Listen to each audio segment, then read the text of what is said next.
예언서 13장 1절 이하의 말씀입니다. 다니엘 예언서의 말씀입니다. 그 무렵 바빌론에 요야킴이라고 하는 사람이 살고 있었다. 그는 수산나라고 하는 힐키야의 딸을 아내로 맞아들였는데 수산나는 매우 아름답기도 하거니와 주님을 경외하는 여인이었다. 수산나의 부모는 의로운 이들로서 그 딸을 모세의 율법에 따라 교육시켰다.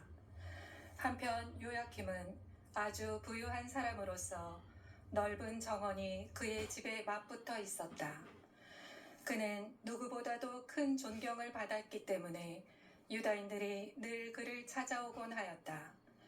그런데 그 해에 어떤 두 원로가 백성 가운데에서 재판관으로 임명되었다. 바로 그들을 두고 주님께서 이렇게 말씀하신 적이 있다.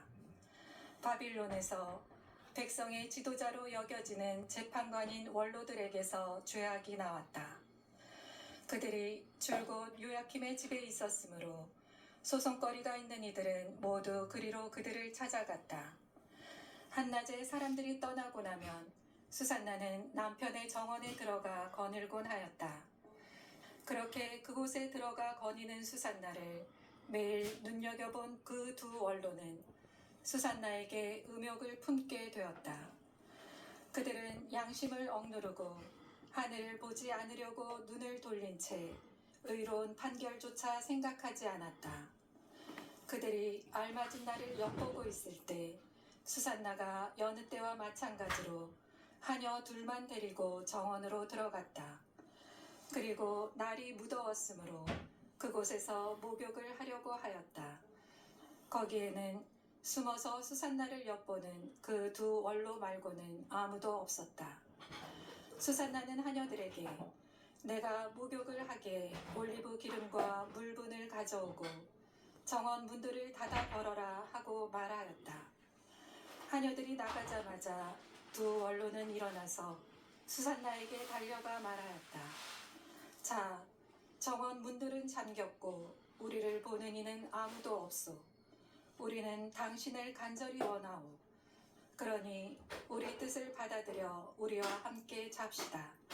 그러지 않으면 어떤 젊은이가 당신과 함께 있었고 바로 그 때문에 당신이 하녀들을 내보냈다고 증언하겠소. 수산나는 탄식하며 말하였다. 나는 꼼짝 못할 곤경에 빠졌소. 그렇게 하면 그것은 나에게 죽음이고 그렇게 하지 않는다 하여도 당신들의 소나기에서 빠져나갈 수가 없을 것이오. 주님 앞에 죄를 짓느니 차라리 그렇게 하지 않고 당신들의 소나기에 걸려드는 편이 더 낫소. 그러고 나서 수산나는 크게 소리를 질렀다. 그 두 원로도 수산나를 향하여 소리를 지르더니 그 가운데 하나가 달려가서 정원 문들을 열어 젖혔다. 집에 있던 사람들이 정원에서 나는 고함 소리를 듣고 옆문으로 뛰어들어가 수산나에게 일어난 일을 보았다. 원로들이 저희 쪽에 이야기를 하자 하인들은 매우 수치스럽게 생각하였다. 수산나를 두고 누가 그와 같은 말을 한 적이 한 번도 없었기 때문이다. 다음 날 수산나의 남편 요야킴의 집으로 백성이 모여들 때 그 두 원로는 수산나를 죽이겠다는 악한 생각을 가득 품고서 그리로 갔다. 그들이 백성 앞에서 말하였다. 사람을 보내어 요야킴의 아내 힐키야의 딸 수산나를 데려오게 하시오. 그러자 백성이 사람을 보냈다. 수산나는 부모와 자녀들과 모든 친척과 함께 나왔다. 그러자 수산나 곁에 있던 이들과 그를 보는 이들이 모두 울었다. 그 두 원로는 일어나 백성 한가운데에서 수산나의 머리에 자기들의 손을 얹었다. 수산나는 눈물이 가득한 채 하늘을 우러러 보았다. 마음으로 주님을 신뢰하고 있었기 때문이다. 그 두 원로는 이렇게 말하였다. 우리가 단둘이서 정원을 거닐고 있을 때 이 여자가 여종 둘을 데리고 정원으로 들어가더니 정원 문들을 닫아 걸고서는 여종들을 내보냈소. 그때 숨어있던 젊은이 하나가 이 여자에게 가더니 함께 누웠소. 정원 구석에 있던 우리는 그 죄악이 벌어지는 것을 보고서 그들에게 달려갔소. 그리고 둘이서 정을 통하는 것을 보기는 하였지만 그자가 우리보다 힘이 세어 붙잡을 수는 없었소. 그래서 그자는 문을 열고 달아나 버렸소. 그 대신 이 여자를 붙들고 그 젊은이가 누구냐고 물었지만 이 여자는 그것을 우리에게 알려주려고 하지 않았소. 이것이 우리의 증언이요. 그들이 백성의 원로이며 재판관이었기 때문에 회중은 그들을 믿고 수산나에게 사형을 선고하였다. 그때 수산나가 크게 소리 지르며 말하였다. 아, 영원하신 하느님, 당신께서는 감추어진 것을 아시고 무슨 일이든 일어나기 전에 미리 다 아십니다. 또한 당신께서는 이 자들이 저에 관하여 거짓된 증언을 하였음도 알고 계십니다. 이 자들이 저를 해치려고 악의로 꾸며낸 것들을 하나도 하지 않았는데 저는 이제 죽게 되었습니다. 주님께서 수산나의 목소리를 들으셨다. 그리하여 사람들이 수산나를 처형하려고 끌고 갈 때 하느님께서는 다니엘이라고 하는 아주 젊은 사람 안에 있는 거룩한 영을 깨우셨다. 그러자 다니엘이 나는 이 여인의 죽음에 책임이 없습니다 하고 큰 소리로 외쳤다. 온 백성이 그에게 돌아서서 그대가 한 말은 무슨 소리요 하고 물었다. 다니엘은 그들 한가운데에 서서 말하였다. 이스라엘 자손 여러분, 여러분은 어찌 그토록 어리석습니까? 신문을 해보지도 않고 사실을 알아보지도 않고 어찌 이스라엘의 딸에게 유죄 판결을 내릴 수가 있습니까? 법정으로 돌아가십시오. 이 자들은 수산나에 관하여 거짓 증언을 하였습니다. 온 백성은 서둘러 돌아갔다. 그러자 다른 원로들이 그에게 말하였다.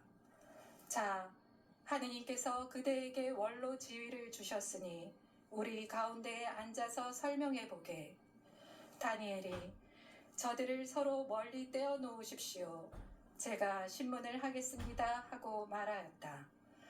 사람들이 그들을 따로 떼어 놓자 다니엘이 그들 가운데 한 사람을 불러 말하였다.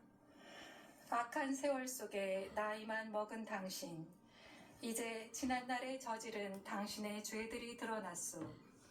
주님께서 죄 없는 이와 의로운 이를 죽여서는 안 된다고 말씀하셨는데도 당신은 죄 없는 이들에게 유죄 판결을 내리고 죄 있는 자들을 놓아주어 불의한 재판을 하였소. 자, 당신이 참으로 이 여인을 보았다면 그 둘이 어느 나무 아래에서 관계하는 것을 보았는지 말해보시오. 그자가 유향나무 아래요 하고 대답하였다. 그러자 다니엘이 말하였다. 진정 당신은 자기 머리를 내놓고 거짓말을 하였소. 하느님의 천사가 이미 하느님에게서 판결을 받아왔소. 그리고 이제 당신을 둘로 베어버릴 것이오. 다니엘은 그 사람을 물러가게 하고 나서 다른 사람을 데려오라고 분부하였다. 그리고 그자에게 말하였다.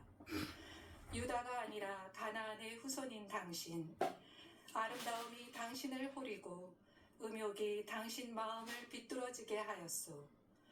당신들은 이스라엘의 딸들을 그런 식으로 다루어 왔소.